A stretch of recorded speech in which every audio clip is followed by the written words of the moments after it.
lovely people, welcome back again. So I did a previous video where I shared how I found out I was pregnant and expecting my third baby.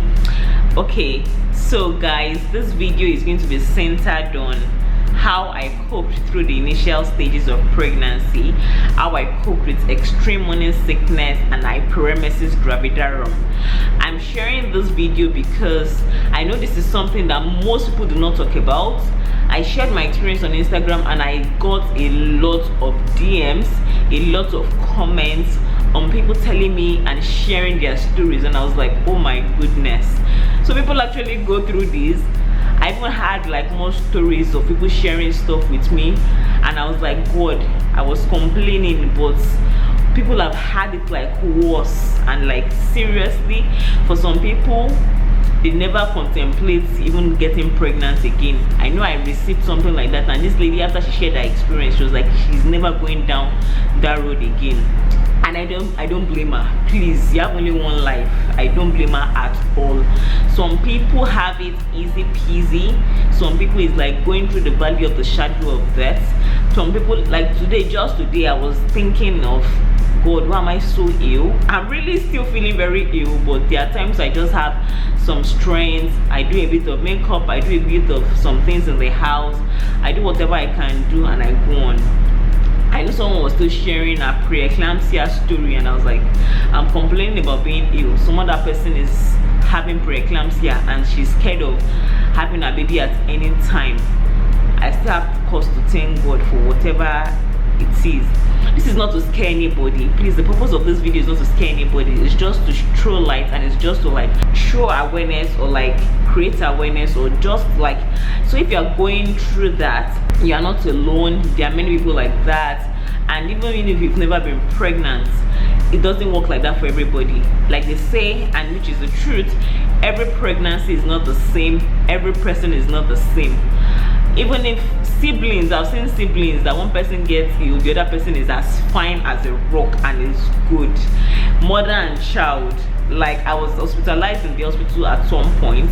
There was this lady too that had extreme morning sickness, hyperemesis like me. I was pitying her. I was ill, but you know, I was even like taking care of her. Like both of us were like intermittently like spitting. I had my spitting container, she had her spitting container, but I felt hers. Mine had gone through like a stage. I was not really throwing up in the morning, but she wake up in the night to throw up. She will be groaning like I don't want to gross you guys out, but she will be groaning, and I could feel it. I could relate. Some people will be saying, no, you're spitting, it's so gross, but I could relate. This is me, that it had never happened in any pregnancy before, and it happened in this pregnancy. So everything is different. Okay, coming back to this lady, the reason why I mentioned this person is because her mom, her own mother, was irritated in quotes, because her mom has never experienced what it is to go through hyperemesis or this kind of like extreme morning sickness. Her mom didn't know what to do. She was like, oh my goodness, like she'll say it in her dialect, jog by me. Her mom was really scared, and I told her mom that, funny enough, there's nothing to really worry about, she will be fine. Her mom was like, how many babies have you had? I said, this is my third pregnancy, this is my third baby. Her mom was like, and you go through this every time? You can imagine a 50-something-year-old woman saying that. So guys, it's not by age or anything, but her mom never experienced it, and her daughter was experiencing it. In my own case, mine is hereditary. So my mom actually pities me anytime, because my mom also went through it. My mother's mother went through it. My mom's mother, my grandma, had 10 children, 3 sets of twins in 10, like 3 sets of twins, like twins 3 times, and other kids. And for each pregnancy, as at that time, she had hyperemesis, that is extreme morning sickness. Well, luckily for her then, my grandma, her father was like a well-to-do person in those days, not like, but he had like support, he had class, he had what it took. So it's just like the way we say we are going abroad, though it was still within Nigeria. My mom would travel from the village to Ibadan, where her father lived, Her father was like a clergyman, a missionary. So you know the way it is with those people, they always have support, and people always coming around, there's food, there are people around. So my grandma always enjoyed that. She would go to the best of the hospitals then, like a Baptist hospital, like not just midwives that are like helping you to take delivery of your children. I'm talking about like 80 years ago. Yeah, I think the oldest should be about 80. My mom's eldest brother should be about 80. So 80 years ago, my grandma would go as much as like to the proper hospital where white people, then all those missionaries would help her deliver her baby. So there was kind of help for her. Maybe that's why she had 10 children, I don't know. But that happened, and each time she got pregnant, they would send word to my great-grandfather, our own father, my grandma's father. They will send word to him immediately, like maybe in 3 or 4 days or so. They will send someone to pick her with a car from the village. She will go there, stay there. When she has the baby, she will come back home to her husband's house. They will start continuing life and all that. And that was how it was. My mom said that's what she remembers, that even when she was born, for her other younger siblings, each time my grandma was pregnant, they know that grandma is leaving, she's going to her father's house. Other wives to take care of the children, because my grandfather had other wives to take care of my children. They knew my grandmother was always very ill and sick, so people would take care of her in her own father's house. After having the baby, she would come back home, and that was how it was for like all her kids.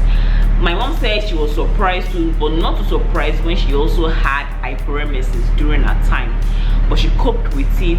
She was a nurse. My grandma too was a nurse. So when I started experiencing it too, she was like, oh my god, like not again. So she could sympathize with me, she could empathize with me. She knew what I was going through, and she understood perfectly. Like, I shared a video of how I found out I was pregnant in London, and I was with her. My mom, that was not feeling too well, would be begging me, told me you have to eat something. She would make like dry toast for me. I'll be able to eat it. On a normal day, I find it difficult to eat, but with my mom, I was eating, and I was even very happy, like, oh my goodness, maybe the sickness is not going to really stay like that. I was just eating very bland foods. I didn't want stew, I didn't want protein, because I was always very nauseous and like always throwing up.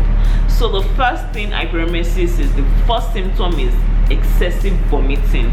So for people that have extreme morning sickness or Hyperemesis gravidarum, the first thing is nausea, extreme nausea and excessive vomiting. Like, you wake up with nausea. Yeah, so this is not morning sickness, this is every day, every minute, every hour sickness. The only time I don't feel sick is when I force myself to sleep and I'm just trying to sleep. So I kind of like slept a lot because I just didn't want to be awake and be nauseous. It's either I'm spitting or I feel like throwing up.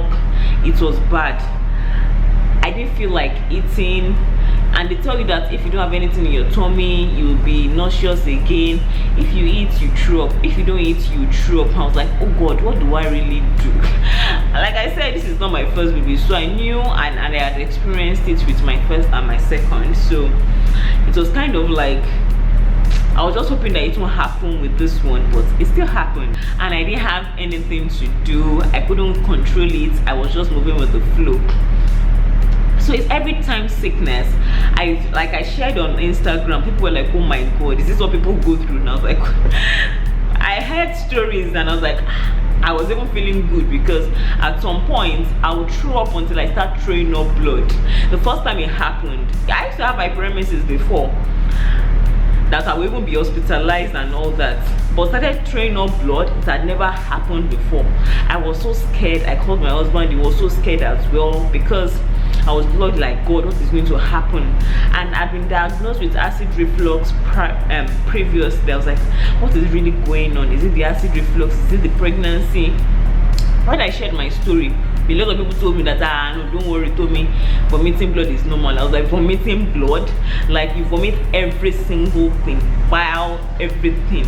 Not to scare you, but like I said, it's just to let you for people to be aware, because some people go through these things and they don't even know what to do. One thing I'll tell you to do is be step in step with your OBGYN, your gynecologist, your obstetrician. Please be step in step with them. Sometimes they might not even know what to do, and that's the honest truth. They don't even really know how you're feeling, but at least they can help to a great extent. It's better than you just sinking everything in. And one thing that hyperemesis does is it makes people get dehydrated very fast.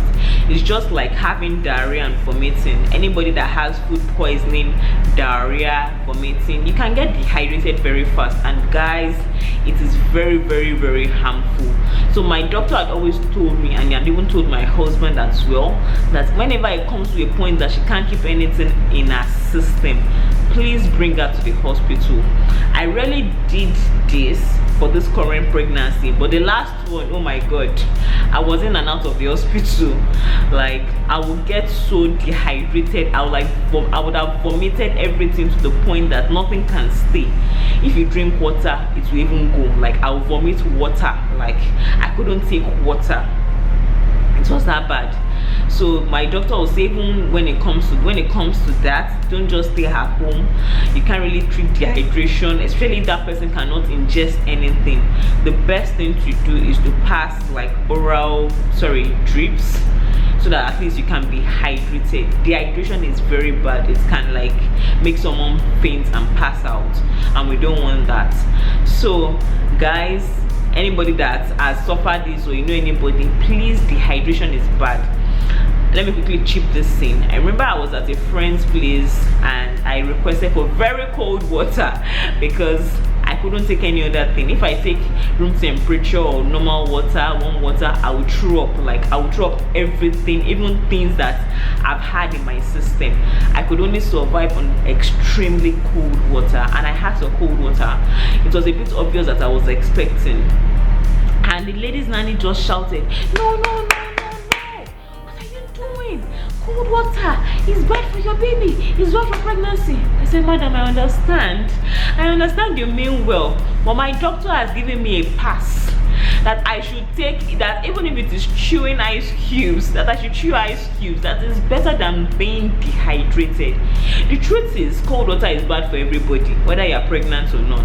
It's always better to drink room temperature or warm water. That's the truth, and I even preach that as well. But in this case, it's not better to even drink something. It's not even better than taking like sugar, like soda. My doctor even told me that if it comes to that, take soda.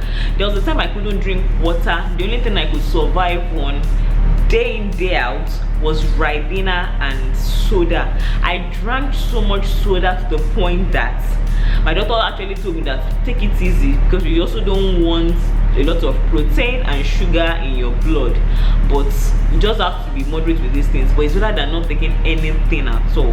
Mentally, I knew I couldn't take a lot of sugar in soda and all that, but if that is what I'm craving at that point, I'll take it, and I'll look for a way to like substitute with water later on. So this is just, I know we've heard a lot of myths from our parents, from our caregivers, that no, cold water is bad for you when you're pregnant, blah blah blah. Please, it's better if you drink that cold water than you being dehydrated. My doctor gave me a pass, and I told this woman, I am sorry, I understand you mean well, but I'm taking this cold water because I don't want to be dehydrated. And that was what I said. She was looking at me, she still didn't believe me. It's none of my business. You're not the one that feels what I am feeling. I know how I am feeling, and they've told me what to take. I've been doing this is not the first time. So guys, there are different symptoms for hyperemesis. Like I said, I've always had it with previous pregnancies. This particular one came with a lot of tirelism, excessive spitting. I never used to spit. I never did, and this was me carrying a spitting bag everywhere I go to. I couldn't even go out. I had events I couldn't go for because it's, how can I just be excusing myself like every second or every minute, sorry, I'm going to spit or something like that, or I carry a sick bag in my mouth. I just didn't like it. The only place I went with my sick bag was to the hospital, where I felt we were going to understand, and I did that. I couldn't help it. Even my doctors will be laughing at me that, oh my goodness, you, this woman with your spitting cup again. I was like, you guys should just leave me alone. If you have anything to give me, please give me. Even me, I am tired. There was no home remedy I didn't try. Ginger never worked. I tried a lot of ginger. When it comes to hyperemesis, it's extreme, it's top notch. So all those usual home remedies might help, but it might not really strike what you're looking for. People tell you to take bitter cola, take bitter leaf, take gum, take chewing gum, there's a particular kind of fish you told me to take as well. All those things made me sick. Even ginger, it made me sick. I couldn't cope with it. It couldn't go past my throat. Like, I couldn't cope at all. So I couldn't even use them. Crackers, I tried everything. All those things they tell you that you should take anytime you're like having or you're expecting and all that, I tried it. The only thing that could help was just like saying, God help me, God help me. I would try garden egg, everything, God help me. So when I go out, the few times I could go out and people notice it, people prescribe different things. I even know on my own, but none of it was working. I had bought one very expensive medication which worked for me in the past. I started using it at this time. It made me feel worse. I had to drop it. There was one particular medication my doctor prescribed for me, 200 naira, like less than $1. Let me just say like 50 cents or something. Yeah, about 50 cents or like 200 naira. Yeah guys, this was what I found out to work for me. It made me sleepy, but I didn't mind.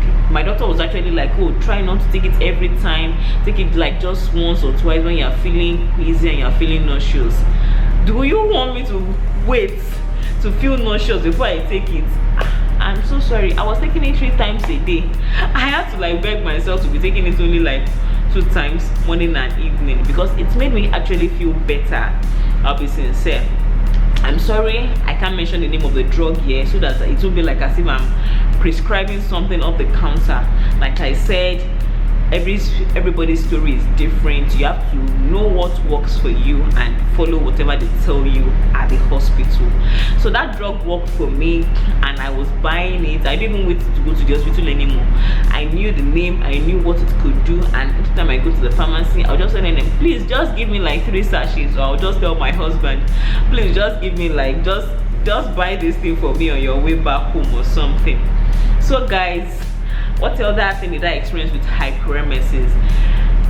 It was just totally uncomfortable. The sickness, the nausea, I had headaches, as in like banging headaches like every single time. Another thing I experienced was like heartburn. It was bad. Like the heartburn to just be like, and I couldn't take a lot of medication. I was like, what do I even do? It was bad. I never experienced heartburn like that. If I take something and it doesn't agree with my system, I'm throwing it up or something. My husband would just be like, please, what do you want? What do you want at this point? I'll just be like, no, don't panic, I'm fine. Thank God you know the way this thing really works. I'll be fine. And we just go on from there. Like I said, I shared this on Instagram and I got a lot of stories. Hyperemesis comes in different forms. Some people say it comes maybe when you're expecting your first child, if you're expecting a girl, if you're expecting multiples. For me, I don't even know. For me, it just comes. I don't even know, because all these ones, it's not my first child. I'm not expecting multiples. Even my sister that is expecting multiples, she's fine. And that's another thing. Don't let people scare you that, okay, when you're expecting multiple children, you'll be very ill. My sister is expecting multiples, more than 1 child. And she just told me that she just has this feeling of a metallic taste in her mouth, and that's just it. She eats 3 times a day. If I eat more than once a day, that's it. At this point, even in my 3rd trimester, I won't be able to cope. Like, I don't get hungry until like, what's the time? I don't get hungry sometimes until like 4. This is me. I have woken up in the morning. I don't get hungry until like 4 p.m. and I might eat like 4 p.m. and that's it. If I eat any other thing, I will drop. I try not to overload my system. I try to just take what I can take. But what I'm happy about now is that I love water now. Still cold water. Of course, I love water now. I drink a lot of water now. Before, I couldn't even drink water at all. I couldn't drink water at all. And some people, another thing I really want to point out is that some people say when you're having morning sickness, it stops at like week 13 and all that. Oh my goodness, I wish. I really wish.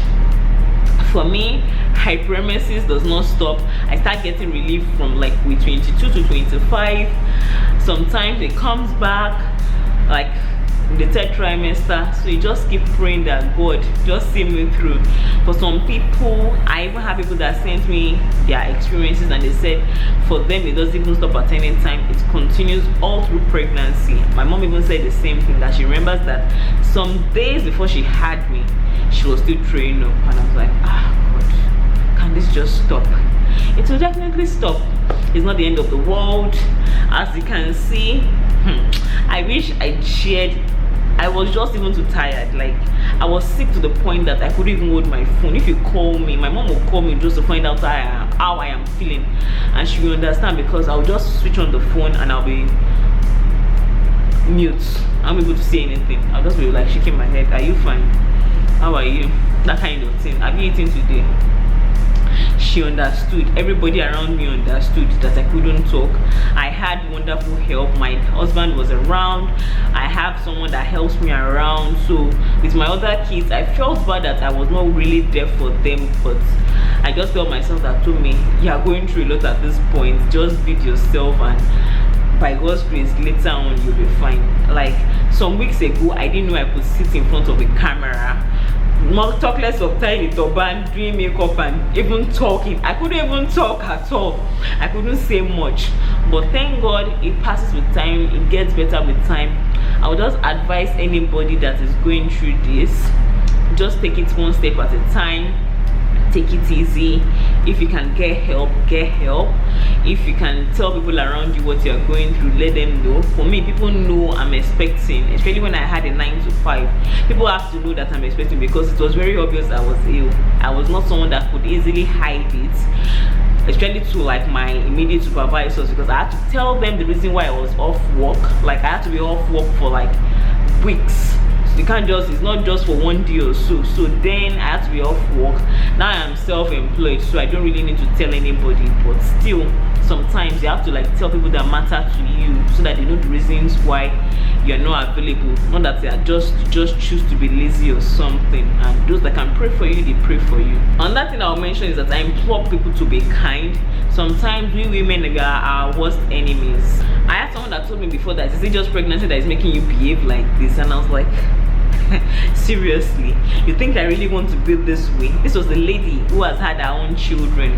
So some people have it easy. It doesn't mean that some other people are having it the same way. It can be anything. Please, I would just want us to be kind. I mentioned this as well. I spoke with a lot of people on my Instagram page, and I was happy with people that shared their experiences with me as well. We can just be kind, honestly, because you don't really know what that person is going through. It can be your sister, it can be your neighbor, it can be anybody. Some people have it very well, and like I said, this is not to scare anybody. Nobody knows. You really do not know how that particular pregnancy will be. So it's not something to say, hey, I'm scared, I won't go through it. Now, you never can say. And by God's grace, with the relevant things you can do, seek help. Please don't keep quiet. Don't keep it to yourself.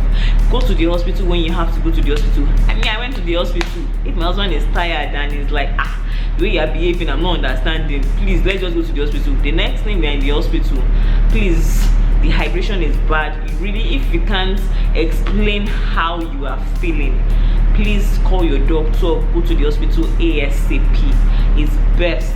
Sometimes people will tell you, don't do this, don't do that one. Just listen to whatever your doctor tells you to do. Honestly, get help as much as possible. Talk to elderly people around you who can help you, people that can help you generally. And I just hope that, because I know how it can be, people should also share their experiences abroad, how bad it can be when they don't have like help around. So anyhow you can get help, please just get help. Please don't keep quiet. I know pregnancy is something that some people want to keep to themselves, like with their families and all that, but it depends. Even if it's his family you're sharing it with, your in-laws or something, just get help. One of my closest friend abroad, our in-laws are British and they understand perfectly, and she gets the best help from them. Her mother-in-law was practically almost all three in her house. Her father-in-law even too was coming to the house to help her because she couldn't do anything with her older kid. So each time my husband had to go to work, our mother-in-law would come over. So please just ask for help. Please don't keep quiet. I know it might be difficult. I wonder how some people even cope with people that have older kids. So I understand some people don't want to share their pregnancy news with people immediately, but it depends on how yours happens. You might wait for some time for some other people, but when it comes to the real relevant people, please let them know so that you don't just take everything and you suffer in quotes in silence.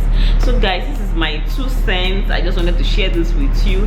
Get the relevant help. Like for me, my mom was ill, but you know, just the way it happens to me too whenever I'm around. Like when you think you're ill and you see your child in like a worse pain, quickly that illness goes. My mom that was ill, she was one that was making food for me. She would force me to eat. Like I said, I was able to eat and tolerate her food until I came back to Lagos, Nigeria, where the sickness felt worse. Maybe because I knew she was not with me again, I felt like instantly everything changed. I was eating a bit, she would give me food, I'll eat. I was able to tolerate some things. I came back and I couldn't tolerate anything again, just because I felt her presence was not her, she was not here or something. So guys, please, this is my 2 cents. By God's grace, what we all pray for is the joy at the end of the journey, which I know is going to be very joyful for everybody, and like what you're expecting. And for those that are even also expecting to carry their own babies, by God's grace, definitely you carry your own baby. You will carry that, and that one is a certain thing. Just believe in God, do what you're supposed to do, because I've heard of testimonies of God is not dead, he still does it. So anybody that is trying to conceive, my prayers are with you. You carry your own baby as well, sooner than you even expect or imagine. So guys, this is my hyperemesis story. You can follow me on Instagram to see behind the scenes of what I do and how I do. I'm just taking it one day at a time. I'm just putting one foot in front of the other. Sorry if you've watched this video till this time. Goodness, I owe you a very big hug. Like, thank you so much. I just wanted to let you know how it went for me, how it can be, how and what people go through. I'll be sharing some comments as well so that you can see you are not alone on this journey, and it will definitely pass. Like, it will pass. Someone looked at me and I was like, oh, you even have the strength to go again? I was like, maybe I've forgotten how it went though. I don't know, maybe I've forgotten, but trust me, this time I'm not going to forget. We are okay, we are good. So guys, thank you so much for the love. Thank you. I appreciate it a great deal. Share love to someone around you who needs it, because people are really going through a lot and you might be helping them. We all need it. Everybody's going through stuff, but we can all be kinder. That's just it. I'll see you in my subsequent videos. Take care, stay beautiful, stay healthy.